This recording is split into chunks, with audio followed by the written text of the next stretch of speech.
why not? And, weapons from everybody. I mean, looted weapons or any other weapon which is there. It poses a threat to society. It's too little short, 7 days ultimatum. I think 7 days are good enough. I mean, if you have a weapon, one day also you can return it. We have given you 7 days.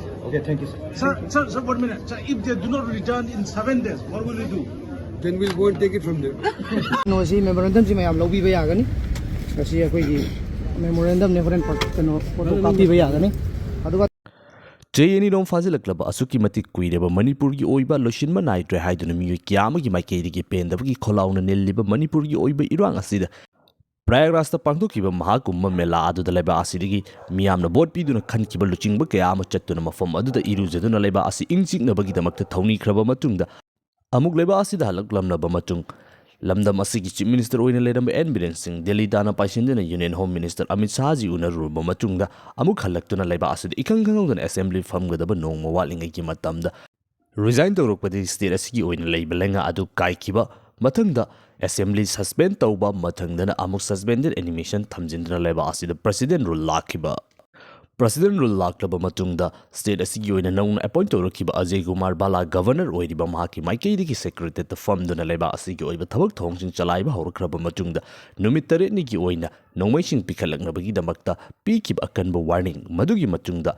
leba asigi nauna appoint tawrakiba chief secretary gi maikaidigi nongmaising asi nongmada fawba pikat ke hairabadi pikat pa yai karigumba pikat taba taragadi namfuda adumak laukatkani haibagi akanba warning thamkraba matungda ngasima asi tampaki oiba mafum kaya amadasu aduki matik yamlaba kusukulai surrender tawrokpagi pauna wai chairi ngasi Manipur hairiba state asigi law and order yauna khudingma control tawduna leiriba Governor Ajay Kumar Bala gi maikaidigi numit tare ni oiba warning pikraba matungda chief secretary gi maikaidigi aduki matik yamna kanba wafum kaya ama fongdokbada nattana Acho wa kaya amsungang madudi ngasi Manipur da thokliba irang asi athuba matamda loishingani highway sing asi mamangda kiso adamak hangdabadi natte adubu chathok chasin yadabagi oina leiriba asi suksoi soidani yahangani media fawbu puraktuna mahakna kaugani chathok chasin tawba matam aduda haiduna yamna chawna fongdokli relief camp da leiriba miyosing asi su mayum da hanjin hangani haiba wafumsu adamak fongdokli numit tare ni gi oina piriba matam adusu pikat ke haiba taragadi adamak thuna pikat payai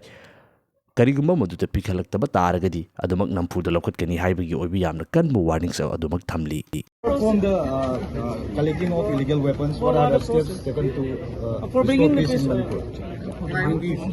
That's a very long answer.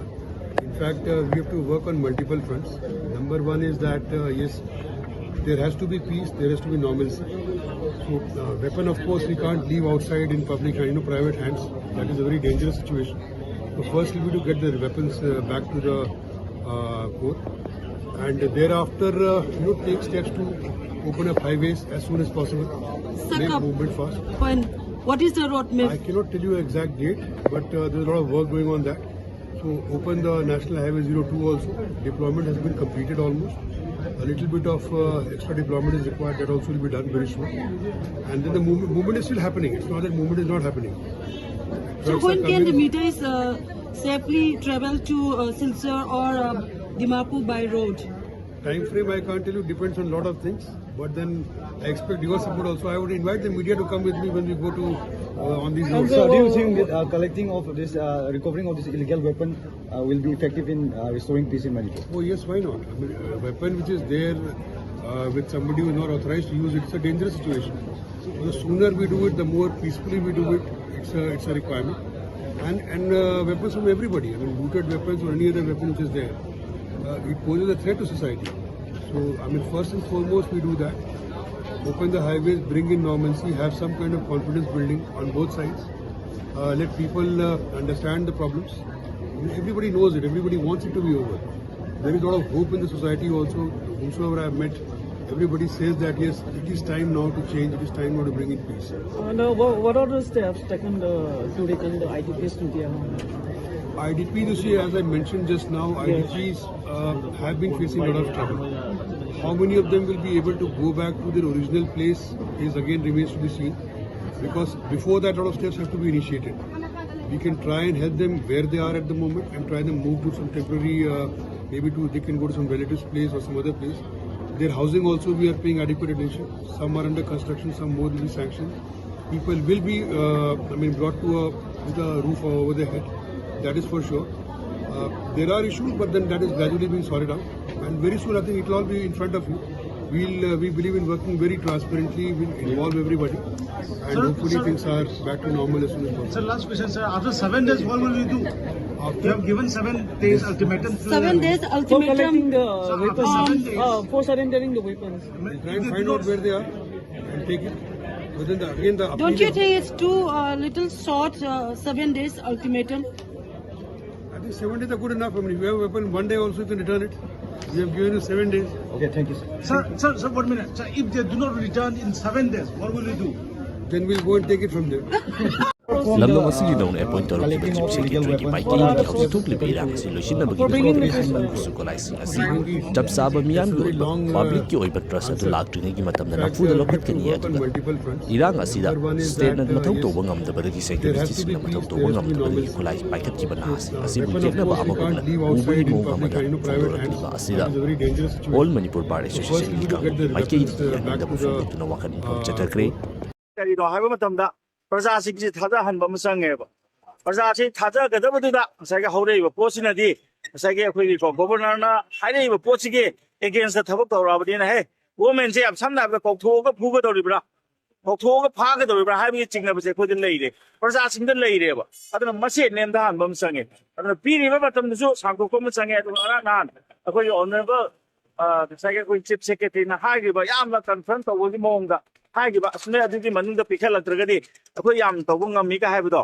ꯃꯁꯤꯀꯣ ꯄ꯭ꯔꯖꯥꯁꯤꯡꯁꯤꯗ ꯑꯣꯟꯁꯤꯜꯂꯒ ꯌꯦꯡꯅꯕꯗꯧꯅ ꯎꯕꯒꯤ ꯄꯣꯠ ꯑꯃꯈꯛ ꯂꯥꯛꯄꯁꯦ ꯃꯁꯤ ꯐꯠꯇꯦ ꯑꯗꯨꯅ ꯃꯁꯤꯗꯤ ꯇꯧꯍꯟꯖꯅꯤꯡꯗꯦ ꯑꯗꯨꯒ ꯍꯧꯖꯤꯛ ꯑꯣꯅꯔꯦꯕꯜ ꯒꯣꯕꯔꯅꯔꯕꯨꯁꯨ ꯆꯤꯐ ꯁꯦꯀ꯭ꯔꯦꯇꯔꯤꯅ ꯃꯗꯣ ꯔꯦꯁꯄꯦꯛ ꯇꯧꯗꯕꯒꯤ ꯈꯨꯗꯝꯅꯦ ꯍꯥꯏꯅ ꯑꯩꯈꯣꯏ ꯆꯤꯡꯅꯕ ꯂꯩꯌꯦꯕ ꯑꯗꯨꯅ ꯒꯣꯕꯔꯅꯔꯗꯤ ꯔꯦꯁꯄꯦꯛ ꯇꯧꯕꯤꯌꯨ ꯑꯗꯨꯒ ꯆꯤꯐ ꯁꯦꯀ꯭ꯔꯦꯇꯔꯤꯁꯨ ꯑꯁꯤꯒꯨꯝꯕ ꯋꯥ ꯑꯀꯟꯕꯁꯦ ꯉꯥꯡꯕꯤꯒꯅꯨ ꯑꯗꯨꯒ ꯍꯧꯖꯤꯛ ꯂꯩꯔꯤꯕ ꯑꯩꯈꯣꯏꯒꯤ ꯄ꯭ꯔꯖꯥꯕꯨ ꯊꯥꯖꯍꯟꯕ ꯑꯃ ꯑꯣꯏꯅ ꯉꯁꯥꯏꯒꯤ ꯑꯩꯈꯣꯏꯒꯤ ꯁꯨꯒꯤ ꯀꯦꯗꯔꯁꯤꯡꯁꯦ ꯍꯣꯏ ꯁꯨꯗꯤ ꯁꯥꯡꯗꯣꯛꯇ꯭ꯔꯦ ꯍꯥꯏ ꯁꯥꯡꯗꯣꯛ ꯍꯣꯏ ꯇꯣꯛꯑꯣ ꯑꯗꯨꯒ ꯀꯦꯗꯔꯁꯤꯡꯁꯦ ꯑꯩꯈꯣꯏ ꯀꯦꯝꯞꯇ ꯐꯥꯖꯤꯜꯂꯒ ꯊꯝꯕ ꯑꯃ ꯆꯪꯉꯦ ꯑꯗꯣ ꯐꯥꯖꯤꯟꯕ ꯍꯥꯏꯕ ꯋꯥꯍꯩꯗꯣ ꯅꯨꯡꯉꯥꯏꯇ꯭ꯔꯒꯁꯨ ꯀꯦꯝꯞꯇ ꯍꯟꯖꯤꯜꯂꯝꯕꯤꯔꯣ ꯑꯗꯨꯒ ꯁꯨꯗ ꯄꯤꯈꯤꯕ ꯅꯣꯡꯃꯩꯁꯤꯡꯁꯤꯗꯤ ꯏꯜꯂꯤꯒꯦꯜ ꯑꯥꯔꯝꯗꯤ ꯆꯤꯡꯗꯦ ꯑꯗꯣ ꯃꯣꯏ ꯂꯥꯟꯅ ꯁꯤꯖꯤꯟꯅꯔꯛꯄꯅꯤꯅ ꯉꯁꯥꯏꯒꯤ ꯍꯧꯖꯤꯛꯀꯤ ꯂꯩꯔꯤꯕ ꯃꯣꯏꯒꯤ ꯅꯣꯡꯃꯩꯒꯤ ꯂꯤꯁꯁꯦ ꯃꯣꯏ ꯂꯣꯏꯅꯃꯛ ꯂꯩꯕ ꯉꯥꯛꯇꯅꯤ ꯑꯗꯨꯅ ꯁꯨꯒꯤ ꯂꯩꯔꯤꯕ ꯈꯨꯠꯂꯥꯏꯁꯤꯡꯁꯦ ꯑꯁꯤꯁꯦ ꯃꯣꯏꯒꯤ ꯁꯦꯟꯇ꯭ꯔꯦꯜ ꯑꯥꯔꯃꯔꯤꯗꯨꯗ ꯃꯣꯏ ꯊꯝꯖꯤꯜꯍꯟꯕꯤꯌꯣ ꯃꯇꯝ ꯑꯃ ꯄꯤꯕꯤꯔꯒ ꯑꯗꯨꯒ ꯁꯨꯃꯥꯏꯅ ꯇꯧꯗꯅ ꯉꯁꯥꯏꯒꯤ ꯀꯝꯃꯨꯅꯤꯇꯤ ꯂꯣꯏꯅꯃꯛꯀꯤ ꯄꯨꯛꯅꯤꯡꯁꯦ ꯐꯥꯗꯕꯤꯕ ꯑꯃ ꯆꯪꯉꯦꯕꯀꯣ ꯈꯣꯡꯊꯥꯡ ꯈꯔ ꯑꯩꯈꯣꯏꯒꯤ ꯂꯥꯛꯄꯁꯤꯒꯤ ꯃꯊꯛꯇ ꯂꯧꯈꯠꯄꯗꯣ ꯌꯥꯅꯤꯡꯗꯦ ꯍꯥꯏꯕꯗ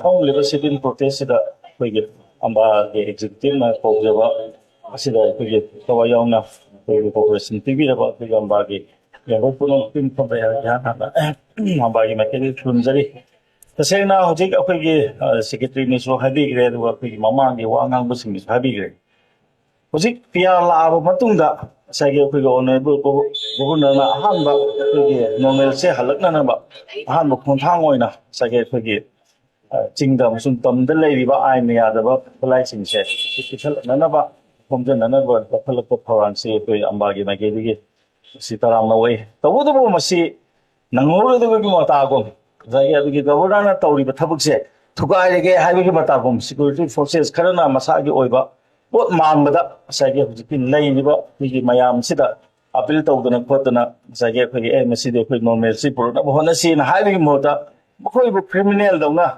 ꯑꯦꯅꯤꯃꯤ ꯑꯣꯐ ꯗ ꯁ꯭ꯇꯦꯠ ꯇꯧꯔꯒ ꯑꯣꯏꯅ ꯀꯣꯏꯇꯥꯟ ꯇꯥꯟꯕꯒꯤ ꯊꯕꯛ ꯑꯃ ꯇꯧꯔꯛꯄꯁꯤꯗ ꯃꯁꯤ ꯑꯣꯏꯕ ꯇꯥꯔꯒꯗꯤ ꯉꯁꯥꯏ ꯑꯩꯈꯣꯏꯒꯤ ꯃꯥꯏꯀꯩꯗꯒꯤ ꯄꯦꯟꯗꯕ ꯐꯣꯡꯗꯣꯛꯅꯔꯛꯏꯕꯁꯤꯅꯗꯤ ꯉꯁꯥꯏꯒꯤ ꯑꯩꯈꯣꯏꯒꯤ ꯃꯔꯨꯑꯣꯏꯅ ꯑꯩꯈꯣꯏꯒꯤ ꯇꯝꯄꯥꯛꯀꯤ ꯃꯐꯝꯁꯤꯡꯁꯤꯗ ꯉꯁꯥꯏꯒꯤ ꯑꯅꯧꯕ ꯑꯩꯈꯣꯏꯒꯤꯀꯣ ꯑꯅꯧꯕ ꯏ-ꯅꯥꯏ ꯇꯥꯟꯅꯕꯒꯤ ꯈꯣꯡꯊꯥꯡ ꯑꯃ ꯌꯥꯝ ꯁꯝꯅ ꯍꯥꯏꯔꯕꯗ ꯑꯅꯧꯕ ꯚꯥꯏꯑꯣꯂꯦꯟꯁꯀꯤ ꯑꯟꯔꯦꯁꯀꯤ ꯄꯣꯠ ꯑꯃ ꯂꯥꯛꯄ ꯇꯥꯔꯒꯗꯤ ꯑꯁꯨꯛ ꯋꯥꯗꯅ ꯂꯩꯕ ꯂꯩꯕꯥꯛꯁꯤ ꯀꯔꯤ ꯑꯣꯏꯕ ꯇꯥꯔꯒꯦ ꯍꯥꯏꯕꯒꯤ ꯃꯗꯨꯒꯤ ꯑꯩꯈꯣꯏꯒꯤ ꯅꯨꯡꯅꯥꯡꯕꯗꯨ ꯄꯣꯛꯇꯨꯅ ꯉꯁꯤ ꯑꯩꯈꯣꯏꯒꯤ ꯀꯩꯅꯣꯁꯦ ꯋꯥꯀꯠ ꯃꯤꯐꯝ ꯑꯁꯤ ꯑꯩꯈꯣꯏ ꯐꯝꯖꯕꯅꯤ ꯑꯗꯨꯒ ꯑꯩꯈꯣꯏꯅ ꯍꯧꯖꯤꯛ ꯇꯁꯦꯡꯅ ꯑꯩꯈꯣꯏꯅ ꯍꯥꯏꯖꯅꯤꯡꯕꯗꯤ ꯇꯧꯔꯤꯕ ꯊꯧꯗꯣꯛꯁꯤ ꯀꯔꯤꯅꯣ ꯀꯔꯤꯒꯤꯗꯃꯛꯇ ꯊꯣꯛꯈꯤꯕꯅꯣ ꯍꯥꯏꯕꯗꯣ ꯍꯟꯖꯟꯅ ꯍꯥꯏꯔꯨꯗ꯭ꯔꯒꯁꯨ ꯑꯩꯈꯣꯏ ꯂꯣꯏꯅꯃꯛ ꯈꯪꯅꯔꯛꯄ ꯉꯥꯛꯇꯅꯤ ꯑꯗꯨꯕꯨ ꯃꯁꯤ ꯅꯦꯝꯊꯅꯅꯕ ꯍꯣꯠꯅꯕ ꯃꯇꯝꯗ ꯉꯁꯥꯏꯒꯤ ꯂꯩꯔꯤꯕ ꯄ꯭ꯔꯖꯥꯁꯤꯡꯁꯤꯗ ꯃꯤꯌꯥꯝꯁꯤꯡꯁꯤꯗ ꯌꯥꯝꯅ ꯅꯨꯡꯁꯤꯕ ꯃꯤꯠꯌꯦꯡ ꯑꯃ ꯌꯦꯡꯕ ꯑꯃ ꯆꯪꯉꯤ ꯑꯗꯨꯒ ꯉꯁꯥꯏꯒꯤ ꯃꯈꯣꯏꯅ ꯂꯃꯟ ꯈꯨꯝꯅꯤꯡꯕꯒꯤ ꯃꯥꯏꯀꯩ ꯗꯧꯅ ꯇꯧꯔꯛꯄ ꯑꯗꯨꯒ ꯍꯧꯖꯤꯛꯀꯤ ꯃꯗꯨꯗ ꯆꯦꯟꯅꯔꯤꯕ ꯁꯦꯀ꯭ꯌꯨꯔꯤꯇꯤ ꯐꯣꯔꯁꯁꯤꯡꯁꯤꯁꯨ ꯑꯩ ꯃꯃꯤꯡ ꯃꯁꯛꯇꯤ ꯄꯟꯅꯤꯡꯗ꯭ꯔꯦ ꯑꯗꯨꯒ ꯑꯩꯈꯣꯏꯒꯤ ꯃꯅꯤꯄꯨꯔꯗ ꯌꯥꯗꯗꯅ ꯂꯩꯔꯕ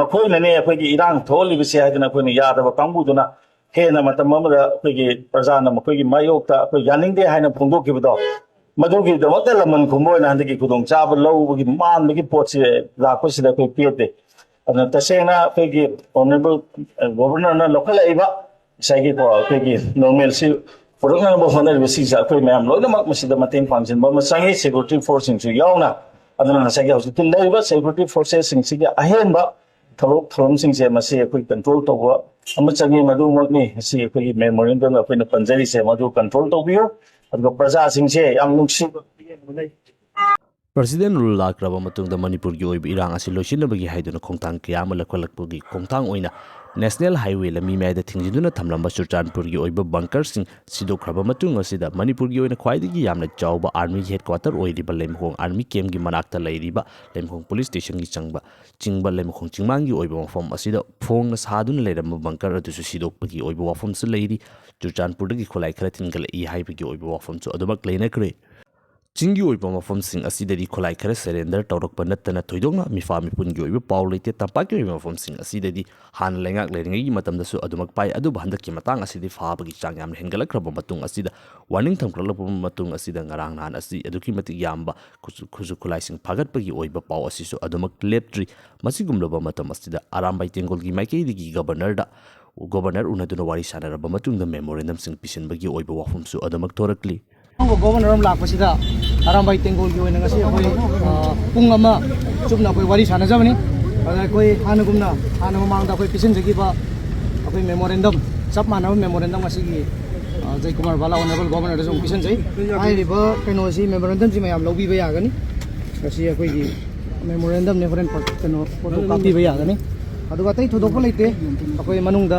ꯑꯟꯗꯔꯁꯇꯦꯟꯗꯤꯡ ꯈꯔ ꯂꯩꯅꯔꯦ ꯑꯗꯣ ꯑꯟꯗꯔꯁꯇꯦꯟꯗꯤꯡꯗꯨ ꯑꯩꯈꯣꯏ ꯀꯣꯟꯅ ꯃꯤꯌꯥꯝꯗ ꯑꯃꯨꯛ ꯈꯪꯍꯟꯖꯔꯒꯦ ꯈꯨꯠꯂꯥꯏ ꯁꯔꯦꯟꯗꯔ ꯇꯧꯕꯒꯤ ꯃꯇꯥꯡꯁꯤ ꯈꯤꯇꯪ ꯍꯥꯏꯕꯤꯌꯨ ꯑꯗꯨꯒꯤ ꯃꯇꯥꯡꯗ ꯑꯩꯈꯣꯏ ꯋꯥꯔꯤ ꯁꯥꯟꯅꯩꯌꯦꯕ ꯑꯗꯨꯒꯤ ꯁꯥꯟꯅꯔꯤꯕ ꯄꯣꯠꯇꯨꯒꯤ ꯀꯟꯗꯤꯁꯟꯗꯣ ꯀꯟꯗꯤꯁꯟ ꯈꯔ ꯂꯩꯔꯤ ꯑꯃꯨꯛꯇꯪ ꯑꯞꯗꯦꯠ ꯇꯧꯖꯔꯛꯈꯤꯒꯦ ꯑꯗꯨꯒ ꯀꯟꯗꯤꯁꯟ ꯂꯩꯔꯤ ꯑꯗꯣ ꯑꯩꯈꯣꯏ ꯉꯁꯤꯃꯛꯇꯤ ꯈꯨꯠꯂꯥꯏ ꯃꯇꯥꯡꯗꯣ ꯀꯔꯤꯝ ꯍꯥꯏꯖꯔꯔꯣꯏ ꯉꯁꯤ ꯋꯥꯔꯤ ꯁꯥꯟꯅꯕꯁꯦ ꯑꯩꯈꯣꯏꯒꯤ CMPꯒꯤ ꯀꯃꯤꯁꯅꯔ ꯃꯨꯅꯤꯟꯗ꯭ꯔꯣ ꯑꯩ PRO ꯏꯁꯥꯃꯛ ꯔꯣꯕꯤꯟ ꯑꯗꯩ ꯑꯩꯈꯣꯏ ꯂꯨꯆꯤꯡ ꯄꯨꯔꯦꯜ ꯆꯤꯞ ꯒꯣꯔꯣꯡꯉꯥꯟꯕ ꯈꯨꯃꯟ ꯑꯗ ꯌꯨꯅꯤꯠ 19ꯒꯤ ꯀꯃꯥꯟꯗꯔ ꯀꯩꯅꯣ ꯂꯥꯡꯒꯣꯜꯕꯒ ꯑꯩꯈꯣꯏ ꯃꯔꯤ ꯎꯅꯖꯕꯅꯤ ꯒꯚꯔꯟꯃꯦꯟꯠ ꯁꯥꯏꯠꯇꯒꯤ ꯀꯩꯗꯧꯕ ꯒꯚꯔꯟꯃꯦꯟꯠ ꯁꯥꯏꯠꯇꯒꯤ ꯌꯥꯎꯒꯗ꯭ꯔꯥ ꯒꯚꯔꯟꯃꯦꯟꯠ ꯁꯥꯏꯠꯇꯒꯤ ꯊꯣꯏꯗꯣꯛꯄ ꯀꯅꯥꯁꯨ ꯌꯥꯎꯗꯦ ꯑꯗꯨ ꯒꯚꯔꯅꯔ ꯀꯩꯀꯩ ꯊꯥꯖꯕꯤꯔꯛꯀꯦ ꯍꯥꯏꯕꯤꯌꯨꯕ ꯒꯣꯕꯔꯅꯔꯒꯤ ꯊꯥꯖꯕꯁꯤ ꯐꯨꯜ ꯄꯤꯁ ꯂꯥꯛꯑꯅꯤ ꯍꯥꯏꯕꯒꯤ ꯑꯗꯨꯒꯨꯝꯕ ꯊꯥꯖꯕ ꯄꯤꯔꯛꯏ ꯑꯗꯨꯃꯥꯏꯅ ꯇꯧꯔꯒ ꯑꯩꯈꯣꯏꯗꯁꯨ ꯃꯥꯅ ꯔꯤꯀ꯭ꯋꯦꯁ ꯇꯧꯔꯛꯏꯁꯤ ꯀꯔꯤ ꯍꯥꯏꯇꯥꯔꯦ ꯄꯤꯁ ꯑꯦꯟ ꯅꯣꯔꯃꯦꯜꯁꯤ ꯂꯥꯛꯅꯕ ꯑꯩꯈꯣꯏ ꯃꯌꯥꯝꯅꯁꯨ ꯃꯇꯦꯡ ꯄꯥꯡꯕꯤꯌꯨ ꯑꯗꯨꯅ ꯍꯧꯖꯤꯛꯀꯤ ꯈꯨꯠꯂꯥꯏ ꯅꯨꯡꯂꯥꯏ ꯃꯌꯥꯝ ꯄꯤꯈꯠꯅꯕ ꯈꯣꯠꯅꯕꯁꯤꯒꯤ ꯁꯤꯆꯨꯋꯦꯁꯟꯁꯤ ꯂꯣꯏꯔ ꯃꯇꯨꯡꯗ ꯍꯥꯏꯋꯦ ꯑꯩꯈꯣꯏ ꯂꯩꯔꯤꯕ ꯍꯥꯏꯋꯦ ꯑꯅꯤꯃꯛ ꯂꯣꯏ ꯍꯥꯡꯗꯣꯛꯑꯒ ꯑꯩꯈꯣꯏ ꯂꯣꯏꯅꯃꯛ ꯆꯪꯅ ꯊꯣꯛꯅꯕ ꯌꯥꯕ ꯑꯗꯣ ꯍꯥꯟꯅꯒꯨꯝ ꯅꯣꯔꯃꯦꯜꯁꯤ ꯂꯩꯕ ꯁ꯭ꯇꯦꯠ ꯑꯃ ꯌꯥꯝꯅ ꯏꯪ ꯇꯞꯄ ꯂꯩꯕꯥꯛ ꯑꯃ ꯑꯗꯨꯝꯕ ꯂꯩꯕꯥꯛ ꯑꯃ ꯑꯣꯏꯅꯕ ꯃꯥꯅ ꯑꯊꯨꯕ ꯃꯇꯝꯗ ꯍꯣꯠꯅꯔꯅꯤ ꯍꯥꯏꯕꯗꯨ ꯃꯊꯪꯗ ꯈꯨꯠꯂꯥꯏ ꯊꯥꯗꯣꯛꯄꯁꯤꯗ ꯀꯩꯅꯣ ꯁꯣꯂꯨꯁꯟ ꯄꯨꯔꯛꯄ ꯉꯝꯒꯅꯤꯅ ꯑꯔꯥꯝꯕꯥꯏ ꯇꯦꯡꯒꯣꯜꯗ ꯊꯥꯖꯕꯤꯕ꯭ꯔꯥ ꯑꯝꯇ ꯍꯥꯏꯕꯤꯌꯨꯕ ꯑꯗꯨ ꯑꯩꯈꯣꯏ ꯀꯣꯟꯅ ꯃꯇꯥꯡ ꯆꯥꯕꯗ ꯍꯥꯏꯖꯔꯒꯦ ꯉꯁꯤꯃꯛꯇꯤ ꯍꯥꯏꯖꯔꯔꯣꯏ ꯊꯦꯡꯛ ꯌꯨ